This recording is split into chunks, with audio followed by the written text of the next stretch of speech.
In the aftermath of Leuctra, Thebes sought more aid from other Greek cities for an invasion of the Peloponnesus. A herald was dispatched to Athens, but the Athenians refused to let the messenger speak. Next, the Thebans looked to Jason of Pherae, who was the ruler of Thessaly. Jason assembled a sizable force and arrived in Boeotia. However, Jason convinced the Thebans not to invade Sparta. Likewise, he convinced the Spartans not to launch another invasion of Boeotia. During this time, it became apparent that Jason was a central figure in Greece, as both sides looked to him to procure a lasting truce. It is clear that Jason must have possessed a threat to all of Greece, especially given how Thebes and Sparta heeded his advice. Whether or not Jason would have overrun Greece in the same way Philip did a few decades later is unclear, because Jason was assassinated a short time later at the Pythian Games in 370 BC. The Olympic Games were not the only games held in ancient Greece. There were 3 other Hellenic games, and they were all very important.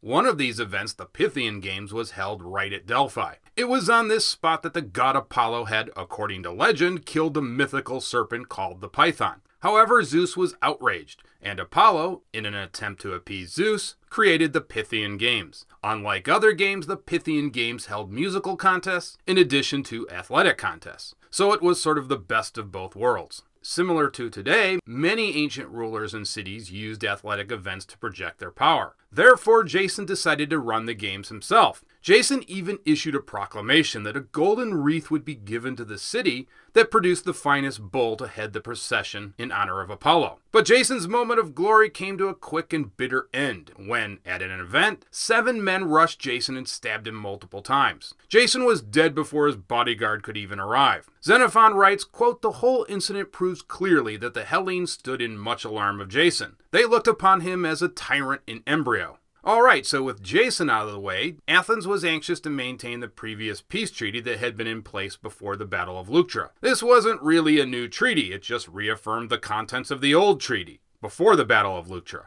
The key point here was that, quote, all city-states, great and small alike, were to be independent. You will remember that Sparta never believed that the independent clause applied to the city-states in the Peloponnesian League. But now that the Spartans were in a weakened state after the disaster at Leuctra, several cities in Arcadia, the province just in the north of Laconia, decided to seek their independence. The ringleader of these Arcadian cities was the town of Messenia. Messenia passed a decree to formally leave the Peloponnesian League and become an independent city-state. And of course, they had the peace treaty now backing them up. To hammer home the point, the Messenians decided to build walled fortifications around their city in case Sparta decided to launch an attack. Well, as you can probably guess, this did not go over well in Sparta. Sparta was worried that the rest of Arcadia would revolt and form their own league, the Arcadian League. The Spartans were anxious to resolve this before the Arcadian League could be formed. Sparta sent Agesilaus as an envoy to Messenia, because Agesilaus had an ancestral relationship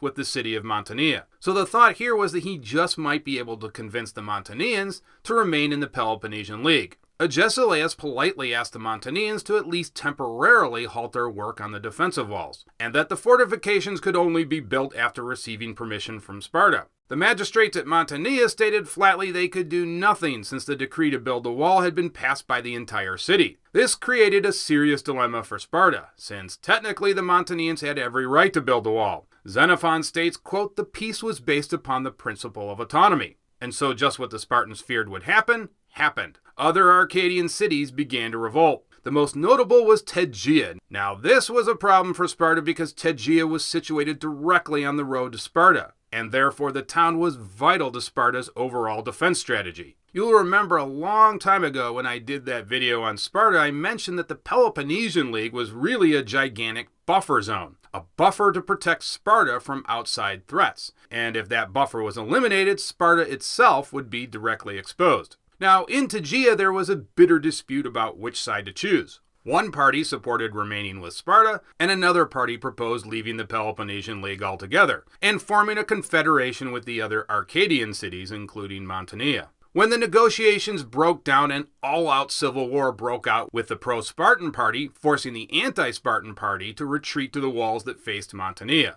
The anti-Spartan party immediately dispatched messengers to Mantinea requesting assistance. The Mantinians responded and advanced upon Tegea, and the gates were swung open for the Mantinians to enter. Facing overwhelming odds, the pro-Spartan party was forced into a headlong retreat and took sanctuary in the temple of Artemis, outside of Tegea. The pro-Spartans were quickly surrounded by the Mantinians and the anti-Spartan party. They were forced to surrender and immediately executed. The rest of the pro-Spartans were forced to flee to Sparta with the terrible news. Sparta immediately accused Mantinea of violating the peace treaty when they marched upon Tegea. Thus, the Spartans determined they were bound by their oaths to attack Mantinea for violating the terms of the peace treaty. Agesilaus was chosen to lead the army. Meanwhile, the Arcadians were forming up near Mantinea. Messengers were also dispatched to Thebes requesting assistance. And for Thebes, this was a golden opportunity to launch an attack against Sparta. In Sparta, Agesilaus set out with his army. He made the usual sacrifices to the gods. After receiving favorable signs, Agesilaus marched into Arcadia. Here Agesilaus waited for mercenary reinforcements, but soon he received the news that Sparta's mercenaries had been defeated by the Mantineans. After this victory, the Mantineans retreated back to their city. Agesilaus finally reached Tegea, where he made camp. The next day he moved into Mantinean territory. However, the main Arcadian force was able to sneak right past Agesilaus and into Tegean territory. The Mantinean army, however, remained in their city. With the enemy force now divided into two, Agesilaus was advised to attack one of these forces separately. Agesilaus, however, decided to wait to see what transpired. He made several more sacrifices to the gods and ravaged the Arcadian countryside. Meanwhile, the Mantineans were anxious to fight the Spartans, but eventually decided it would be wiser to wait until the Thebans arrived. At this point, Agesilaus, having ravaged enough of the Arcadian countryside, retreated back to Laconian soil where he disbanded the army. The Achaic Confederation, realizing that the Spartans were no longer in Arcadia, seized Herea. This had been one of the few towns in Arcadia that remained loyal to Sparta. The Arcadians were bolstered even further when the Thebans, led by Epaminondas, arrived at Mantinea. Other Arcadian cities, sensing victory, soon joined this massive confederation, bringing the overall manpower to perhaps 70,000, a size that Sparta simply could not hope to defeat in the open field. While in Arcadia, Epaminondas pushed the Arcadians not only to form their own league, but he also convinced them to build a new city called Megalopolis. This would serve as the capital of the newly formed Arcadian League. It would maintain a garrison and federal buildings, but you only needed to look at a map to see the real intention here. It was situated near Laconia's border, so it would act as a powerful check against future Spartan aggression. With the situation stabilized, the Thebans were content that Arcadia was safe, especially since the Spartan army was no longer ravaging Arcadian territory, and the Arcadians had formed a league. But the Arcadians pleaded with the Thebans to invade Laconian territory, especially with the huge army in perfect position to launch a strike. Epaminondas convinced the other skeptical Theban generals to do just that. After all, this was a chance to deal a major blow to Sparta's reputation, and so the massive force moved south into Laconia. This was an unprecedented event in the history of ancient Greece. The fact that an invading force could actually step foot on Laconian soil. The allied army, under the direction of Epaminondas, safely kept the Eurotas River on their right. Sparta, of course, was located on the western bank of the river. As this invading army moved south down the Eurotas, they pillaged and burned everything in their path. Eventually, they moved to within sight of Sparta itself. Despite the huge advantage in numbers, Epaminondas had little interest in fighting inside Sparta. Fighting in close quarters would have given the Spartans a huge advantage, since the Spartans were still the best in the world in close quarters combat. Likewise, the Spartans refused to march out in the open field against the Thebans. And so the invading coalition decided not to cross the Eurotas River and continued on pillaging the surrounding countryside. With the enemy operating freely in Laconia, the Spartans decided to resort to more drastic measures. Sparta passed a decree that any Helot could gain his freedom if they fought in the war against Thebes and the Arcadians. According to Xenophon, nearly 6,000 Helots signed up for this cause. The Thebans finally did cross the Eurotas River and made an approach to Amyclae, a city located just to the south of Sparta. By this point, the Spartans had received reinforcements from cities still loyal to the Peloponnesian League, and so Epaminondas made the decision not to storm the city and to continue on pillaging. With the Spartans reinforced, the Thebans erred on the side of caution and decided to construct a stockade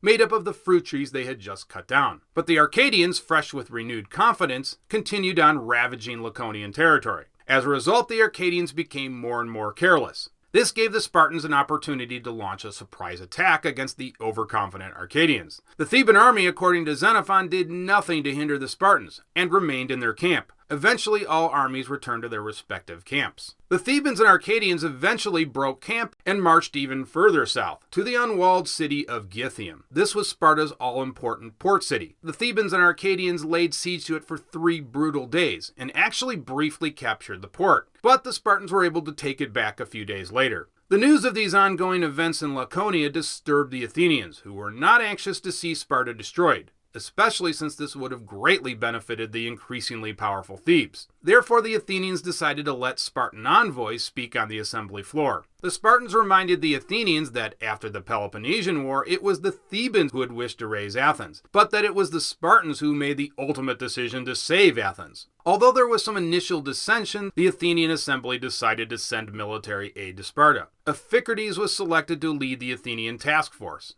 Meanwhile, in Laconia, the Arcadians and Argives retreated back to their respective territories. The main reason being that their lands bordered Laconia, and so it was their lands that were under direct threat of a Spartan counterattack. The Thebans too were also anxious to leave, especially since the winter had arrived and they were not about to invade Sparta itself. Iphicrates finally did arrive, but failed to prevent the Thebans from retreating out of Laconia, an action that Xenophon criticizes. He blamed Iphicrates for wasting unnecessary time before moving his force into Laconia. I think what happened here is Iphicrates was not as sympathetic to the Spartan cause as the Athenian assembly had been. After all, it had been Iphicrates who had fought so hard against the Spartans during the Corinthian War. Epaminondas decided to increase the pressure on Sparta, and instead of returning to Arcadia, he marched into Messenia. This was, of course, the all-important region that Sparta relied on for food and resources. But to the Helots, who were so long servants to Sparta, they saw Epaminondas as their liberator and welcomed him with open arms. Epaminondas immediately freed the Helots in Messenia. Even worse for Sparta, Epaminondas established yet another new city, Messene, which would become the new capital of Messenia. Actually, it was rebuilt on the nearly impenetrable Mount Itomi. These fortifications were the strongest in Greece, and Messenia, similar to Arcadia, invoked the autonomy clause of the treaty, and so Epaminondas had freed 2 of the major territories that bordered Laconia.